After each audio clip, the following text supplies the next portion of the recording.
Hi YouTube family, welcome to PeaceOfRen, where we drop gems and we speak for them. This is episode 3, I think. Yes, we only have 2 episodes. This is episode 3 of my video journal, of my digital diary, of my documenting my journey series. Welcome in if you're new, and gratitude to those of you who have been around as we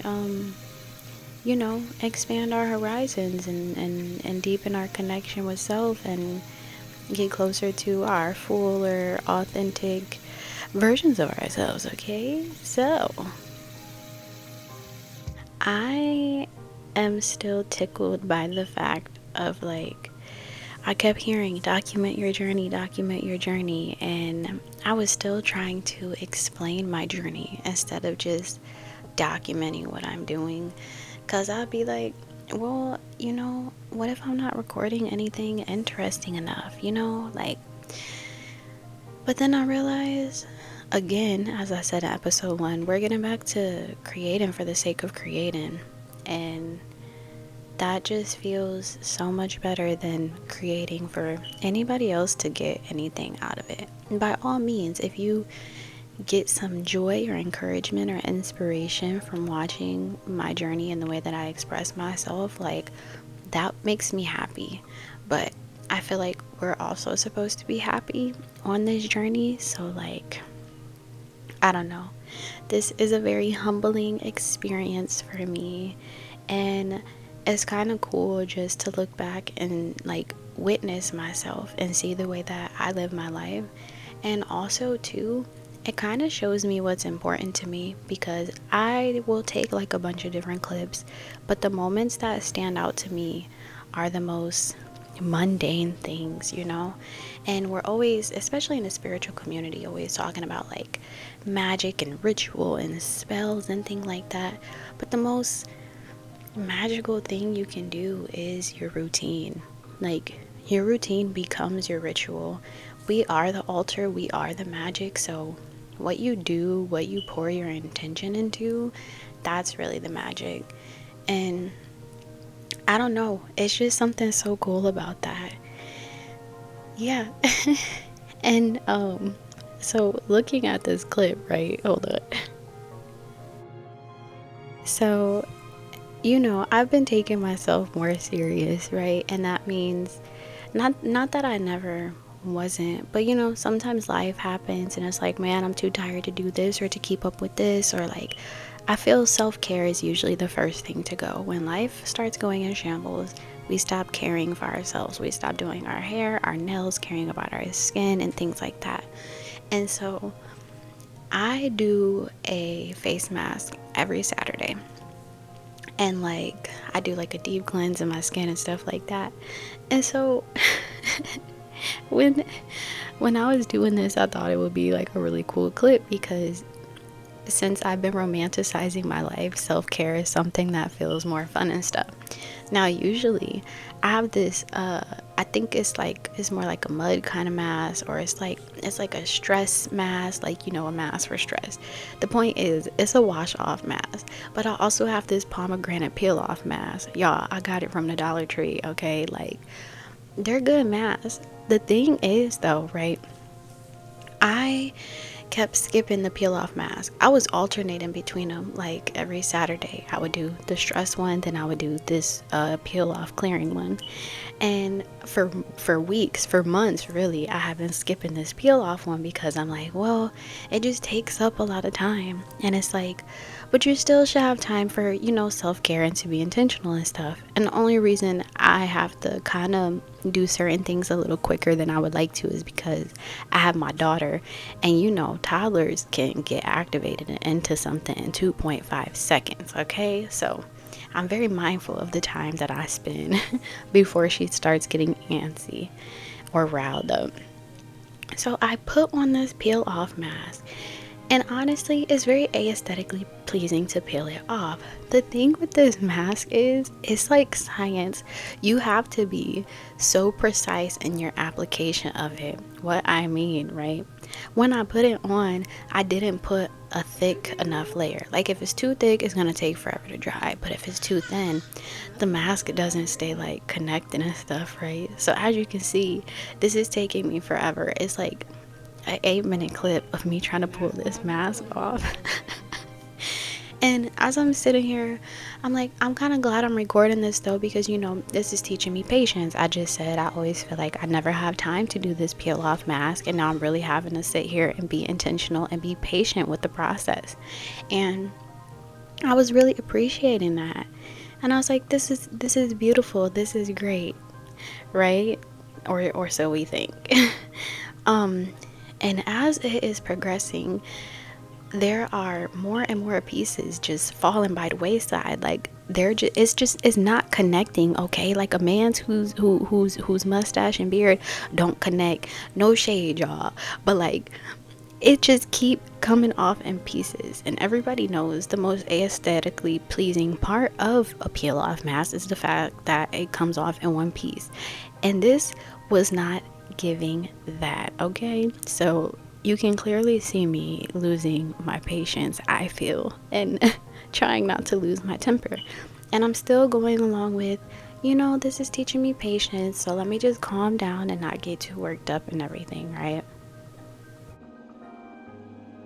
When I tell y'all, I was over it. I was over it at a certain point, and I was just trying so hard. And because my parents are usually home on the weekend, like in the morning, so they have my daughter. So that's another reason I was like, oh, this is really giving me time to myself and stuff like that. So let me take advantage of that. But baby, this mask had me. And this is so funny too, because I always wanted to do like vlogging and stuff, but I always thought it had to be like very like perfect and like aesthetically pleasing. Not saying that there isn't an art to vlogging and stuff like that, but I'm saying sometimes, you know, we put too much pressure on ourselves, and then we keep saying, well, we'll start when, or we'll do it when we have the perfect setup, the perfect equipment, etc. And my favorite part about this new start, or this more I keep saying new, but just deeper connection to self thing, like, is the fact of you can have fun now. Like, it's never gonna be a perfect time. There's always gonna be something, I feel. So you might as well just start, and you'll learn and gain experience on the way. But some bumps and things you just can't plan ahead for. Like, you just gotta jump in, and then you'll find out along the way as you go through the experience, like what you need to do. And I feel like that's the beauty of the experience. Because if you could already foresee everything, then what would be the point? You know, we rush to the end of things, but like, it's really the journey. Because now you're perfect and you made it to the end, but now what? Now your life is kind of like boring and stagnant because it's already perfect. So you're just doing the same exact thing every day, and there's no like ebbs and flows, or excuse me, there's nothing different about it.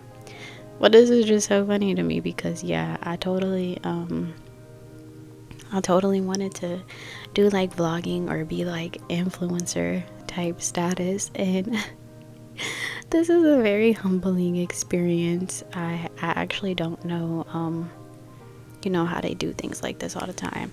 Don't get me wrong, I'm appreciating this journey and this experience, and I think with time more things will come. But oh yeah, see, I got fed up. So this is the part where I'm gonna tell you, I feel like this day was teaching me patience, and as much patience and grace and compassion that I was having for this experience, and the gratitude I was feeling, you know what else it taught me? To know when to quit.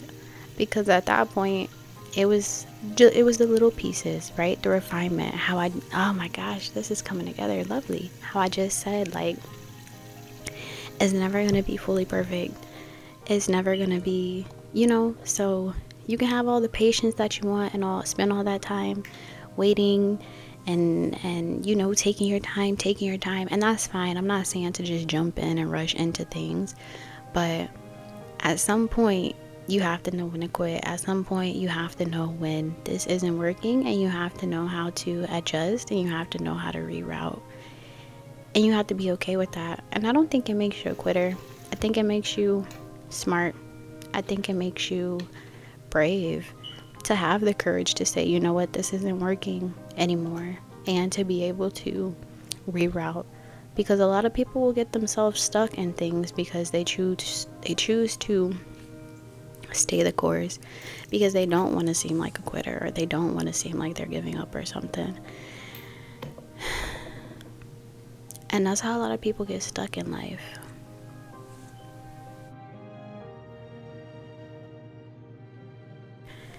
Yeah, honestly, I think the bravest thing you can do is know when to reroute and go the other direction. Know when something isn't working for you. Because now that's making me think of how, like, I always say, I feel like I'm constantly changing and evolving, and I feel like you guys are always seeing me get into something new, but it's really just that I am connecting more authentically with myself.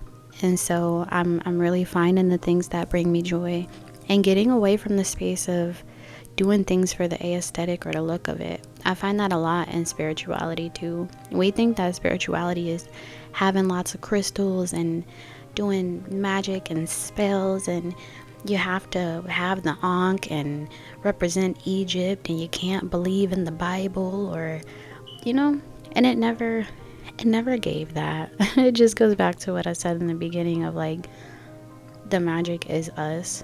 It's literally the simplicity and the mundane things. The magic is really all around us. You really can't have the spiritual without the physical. We're spiritual beings having a human experience at the end of the day. So your human experience is what bridges things. You have to ground things, like, down.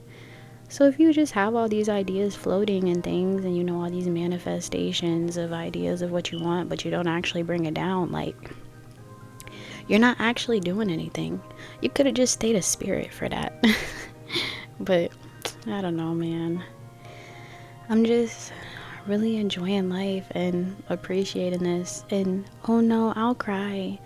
First of all, skincare is one of my favorite parts of the day, because it's like you get to renew your face, and, like, it's like a refresh and just nourishing and nurturing yourself, man. But I am grateful to be able to witness myself in this way, because I remember a point in time where I would have been afraid to see certain parts of myself, or to show you guys certain parts of myself, and just the way that I show up in the world. Because when you start showing people the way that you live your life, you open yourself up to judgment, because everybody is a critic. Everybody is, they think they know something on the internet. And so this experience is just like full circle moment for me, and I'm just really excited, and it makes me really proud of myself to see the growth and to see how far I've come, and to see the peace that I've made with myself, the way that I accept myself and all that comes with me,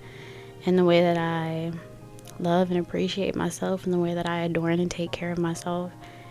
And I'm loving and seeing myself live instead of surviving. And I'm loving witnessing myself, expressing myself instead of explaining, living my existence instead of explaining my existence, and just really being happy with that. And that just makes me happy. For the first time in a long time, I can genuinely say I am happy and I know peace. And it's simply because I choose to live.